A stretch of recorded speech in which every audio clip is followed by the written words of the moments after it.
అందరికీ నమస్కారం అండి.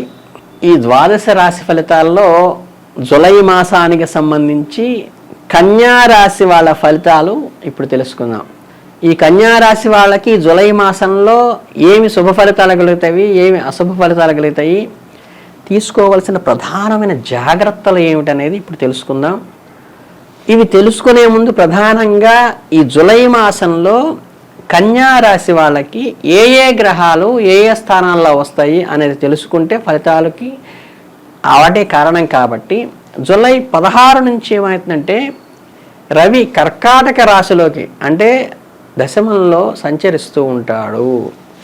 అలాగేంటంటే జూలై 19 నుంచి వచ్చి బుధుడు సింహరాశిలోకి అంటే తన ముందు రాశి వ్యయంలోకి వచ్చేసాడు బుధుడు. అందువల్ల బుధ సంబంధమైనటువంటి వ్యయాలు ఎక్కువ ఉండేటువంటి అవకాశం ఉంటుంది. అలాగే జూలై నుంచి కుజుడు వృషభంలో అంటే అష్టమంలోంచి వృషభ అంటే నామంలోకి వస్తారు. కాబట్టి మనకి కొంతవరకు ఇబ్బంది లేకుండా పోతుంది అనారోగ్య సమస్యల నుంచి. అలాగే శుక్రుడు జూలై 6 నుంచి కూడా కర్కాటకంలోకి వచ్చారంటే లాభస్థానంలోకి వచ్చారు. తర్వాత ఏమైందంటే గురువు వృషభ రాశిలో నవమ స్థానంలోనే ఉన్నారు. మంచి ఆ శుభ ఫలితాలు ఖచ్చితంగా అలాగే ఇచ్చుకుంటూ వస్తారు. అలాగే శని కుంభరాశిలో అష్టమంలో శని అనేది అనారోగ్య సమస్యలకి ఆయన ఏం మారలేదు, అలాగే ఉన్నారు. ఆ తర్వాత ఏంటంటే రాహుకేతువులు మీనరాశిలోకి రావటం అనేది జరిగింది. కనుకంటే ఈ గ్రహ సంచారం అన్నింటికీ తీసుకుంటే ఏంటంటే మనకి ఇప్పుడు ప్రస్తుతము కన్యారాశి వారికి జూలై మాసంలో ఉండే ఫలితాలకు ఇప్పుడు మనం బేరీజ్ వేసుకుని చెప్పుకుందాం. ప్రధానంగా వచ్చేసేంటి గ్రహ సంచారంలో ఈ రవి బుధుడు శుక్రుడు ఈ సంచారం వల్ల బలం పెరుగుతోంది. కాబట్టి ఏ రకమైన ఇబ్బంది లేకుండా ముందుకు వెళ్తాము. ఆరోగ్య ఆర్థికములందు జాగ్రత్త అయితే తప్పనిసరిగా చెప్పుకోవచ్చు. అలాగే వేగవంతం చేసుకోవాల్సిందిగా మన ఎఫర్ట్ని కానీ ప్రయత్నాల్ని కానీ మనం చేసే పనిని కొంచెం వేగవంతం చేసుకోవటం మంచిది. జాగు మటుకు చేసుకోవద్దు. కుటుంబ సభ్యుల సహకారం కూడా ఈ మాసంలో చక్కగా ఉంటుంది. ఆ సపోర్ట్ వల్లే మీరు గ్రోత్ పొందుతారు. కాబట్టి కుటుంబ సభ్యుల సహకారము ఆలోచనల్ని తీసుకోవటం మీకు మంచిది. జీవిత భాగస్వామి సలహా ఖచ్చితంగా పాటించండి. ప్రయాణాలకు కానీ పెట్టుబడులకు కానీ కొంచెం ఈ మాసం దూరంగా ఉండండి. బంధుమిత్రుల సహాయం తీసుకోండి. ఎందుకంటే ఇన్వెస్ట్మెంట్స్ అంత ప్రాపర్గా లేదు, గ్రహ బలం అనుకూలంగా లేనప్పుడు పెట్టుబడి పెట్టడం మటుకు వద్దనేటి విషయం చక్కగా చెప్తున్నాము. మానసికంగా ధైర్యంగా వ్యవహరించండి. మీకు ఏ రకమైన ఇబ్బంది వచ్చినా మనోధైర్యంతో దాన్ని ఎదుర్కోవలసిన అవసరం వస్తుంది. కెరీర్ పరంగా కానీ వ్యక్తిగతంగా కానీ మంచి సహకారం అందుతుంది. ప్రొఫెషన్ బాగానే ఉంటుంది, వ్యక్తిగతంగా కూడా బాగానే ఉంటుంది. ఖర్చులు మాత్రమే పెరిగేటువంటి అవసరం ఉంది. కాబట్టి ఈ ఖర్చులు పెరిగేటువంటి పరిస్థితుల్లో పెట్టుబడులు మాత్రం పెట్టబాకండి, కలిసి రావు. కెరీర్ పరంగా మంచి సహాయం ఉంటుంది. కాబట్టి 3వ వారం నుంచి కెరీర్లో మీకు మంచి సమయమే ఉంది. కాబట్టి ప్రొఫెషన్లో ఇబ్బంది ఏం లేదు. ప్రొఫెషన్లో అందరు మన్ననలు పొందుతారు, గౌరవ మర్యాదలు పొందుతారు. వేరే ఇన్వెస్ట్మెంట్ చేయబాకండి. మీ పనిలో విజయవంతంగా కూడా పూర్తి చేసుకుంటారు. ఈ సపోర్ట్ ఏదైతే ఉంటుందో పై అధికారులతో అది మీకు కలిసి వస్తుంది. వాళ్ళ మద్దతుతో ఉత్సాహంగా ముందుకు వెళ్ళేటువంటి అవకాశం ఉంటుంది. అలాగేంటంటే విదేశాలు వెళ్ళే వారికి మెరుగైన మార్పులు ఉంటాయి. ప్రయత్నిస్తే ఏంటంటే మనకి వీసా కోసం కానీ విదేశీ ప్రయాణాల కోసం కానీ ప్రయాణించే వాళ్ళకి ఈ మాసం అనుకూలంగా ఉంటుంది. ఆ ప్రయత్నాల మటుకు తప్పనిసరిగా చేయండి. ఆర్థికంగా మంచి సమయంగానే ఉన్నప్పటికీ ఆచితూచి మాత్రమే ఖర్చు పెట్టండి. అనవసరమైన ఖర్చులు వద్దు. మీ కుటుంబ సభ్యులతో కొంతవరకు గృహోపకరణాలు చేసుకోవడానికి కూడా ఖర్చు అవుతుంది.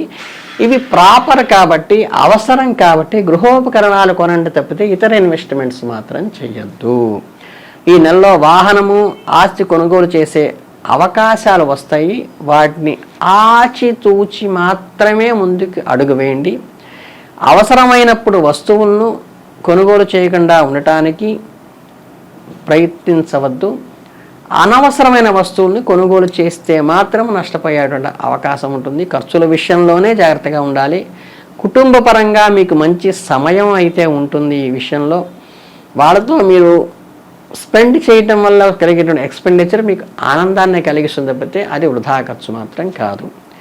మీరు మీ కుటుంబ సభ్యులు జీవిత భాగస్వామితో ఎక్కువ సమయం కేటాయించి వారి ఆత్మీయత అనుబంధాన్ని చూరగొనేటువంటి అవకాశం అయితే వస్తుంది. వారి కోసం చేసే ఖర్చు కూడా మీకు ఆనందకరంగానే ఉంటుంది, ఉపయోగకరంగానే ఉంటుంది. కాబట్టి వాటి విషయంలో మీరు ఆలోచించాల్సిన అవసరం లేదు. ఈ నెలలో స్నేహితులు లేదా సోదరుల నుండి ఊహించినటువంటి ఒక బెనిఫిట్ అంటే బహుమతి పొందేటువంటి అవకాశం అయితే ఉంది. ఈ నెలలో ప్రథమార్థంలో కుటుంబ సభ్యులతో కలిసి ఆధ్యాత్మికమైన పుణ్యక్షేత్రాలు, దైవ దర్శనాలు కానీ లేదా దూర ప్రయాణాలు కానీ చేసేటువంటి అవకాశం ఉన్నది. కాబట్టి దాన్ని ఫ్రూట్ఫుల్గా ఉపయోగించుకుంటే మీకు మంచిది. ఆరోగ్యపరంగా ఈ నెలలో 3వ వారం నుంచి కూడా అనుకూలంగా ఉంటుంది. అప్పటిదాకా కొన్ని చిన్న చిన్న జాగ్రత్తలు తీసుకుంటే సరిపోతుంది. ఏ రకమైన ఇబ్బంది లేదు. ఈ నెలలో చర్మ సంబంధమైనవి లేకపోతే కంటి సంబంధమైనవి అనారోగ్య సమస్యలు ఏర్పడవచ్చు. వాటికి కూడా ఎక్స్పెండిచర్ తగ్గించుకొని అవసరమైనంతకే వాడితే ఆటోమేటిక్గా అవి రెక్టిఫై అవుతాయి. ఈ నెలలో ప్రయాణాల విషయంలోనే కొంచెం జాగ్రత్తగా ఉండటం మంచిది. ప్రయాణపరంగా ఖర్చులు తగ్గించుకోవటానికి కుటుంబానికి ఖర్చు పెట్టడంలో తప్పు లేదు, కానీ అనవసరమైన ప్రయాణాలు అనవసరమైన వారి కోసం మాత్రం చేయబాకండి. మీరు ఏదైతే డ్రైవింగ్ చేసేటప్పుడు అనవసరమైన ఆవాసాలకి పోవటం కానీ పట్టుదలకి పోకుండా సంయమనం పాటించండి. అది మీకు కుజ సంబంధమైనటువంటి దోషాలని నివారిస్తుంది. వ్యాపారవేత్తలకైతే తన వ్యాపారంలో మంచి వృద్ధి అయితే పొందుతారు. ఆర్థికంగా కొంచెం సాధారణ సమయమే నడిచినప్పటికీ కూడా ఏ రకమైన ఇబ్బందులు పడకుండా ముందుకు పోతారు. పెట్టుబడులు వ్యాపార విస్తరణకు ఇది అవాయిడ్ చేసుకుంటేనే మంచిదని మాత్రం సూచించడం జరుగుతోంది. ఈ నియమాన్ని ఖచ్చితంగా పాటించండి. భాగస్వామ్య వ్యాపారాన్ని ప్రారంభించాల్సిన వారు కొంచెం వచ్చే నెల వరకు వేచి చూసి, అంటే ప్రపోజల్ని బ్రేక్ చేసుకోకుండా మీరు పోస్ట్ పోన్ చేసుకుంటే నెక్స్ట్ మంత్ మీకు అనుకూలంగా ఉంటుంది. ఈ నెలలో మీరు చేయాలనుకున్న వ్యాపార ఒప్పందాలు కానీ ఆర్థిక లావాదేవీలు కానీ మేజర్ ఇన్వెస్ట్మెంట్స్ కానీ మీరు రిమూవ్ చేయకుండా పోస్ట్ పోన్ చేసుకోండి, ఆపుకోండి. ముఖ్యంగా మీ వ్యాపార భాగస్వామిలో సరైన సహకారం కూడా లోపించిందేమో అనేటువంటి సమస్యలు వస్తాయి. వాటిని సంయమనంతో పాటించండి. విద్యార్థులకైతే మంచి సమయం ఉంటుంది. కొత్త కొత్త అవకాశాలు వస్తాయి. మంచి మంచి అధ్యయనాలకు కూడా మీకు ఆసక్తి పెరిగేటువంటి అవకాశం ఉంటుంది. ఒక కొత్త విద్యను కూడా మీరు ఈ నెలలో నేర్చుకుంటారు. పరీక్షల్లో ఆశించిన ఫలితాలు కూడా మీరు పొందుతారు. కొంచెం కష్టపడితే చాలు, మీకు ఫలితాలు ఖచ్చితంగా వస్తాయి. పరీక్షల్లో తొందరపాటుతో కూడా ఎక్కువ పడే అవకాశం ఉంటుంది. కాబట్టి ఈ తొందరపాటు నిర్ణయాలు తీసుకోకుండా జాగ్రత్త పడాల్సిన విషయం అయితే మాత్రమే విద్యార్థులు సూచించడం అయింది. ఓపికగా చాలా ప్రశాంతంగా పరీక్షలు రాయండి. చేసేటువంటి ఏ రకమైనటువంటివైనా సరే పాజిటివ్గా దేనికి అప్రోచ్ అవుతున్నాం అనేది చూసుకుని కనుక అప్రోచ్ అయితే మీకు అనుకున్న ఫలితాలు ఖచ్చితంగా వస్తాయి. కనుక ఓవరాల్గా జూలై నెలకి తీసుకుంటే మేజర్ పెట్టుబడులు కానీ పెద్ద పెద్ద ఇన్వెస్ట్మెంట్స్ కానీ దయచేసి ఈ మాసంలో చేయకుండా పోస్ట్ పోన్ చేస్తే సరిపోతుంది.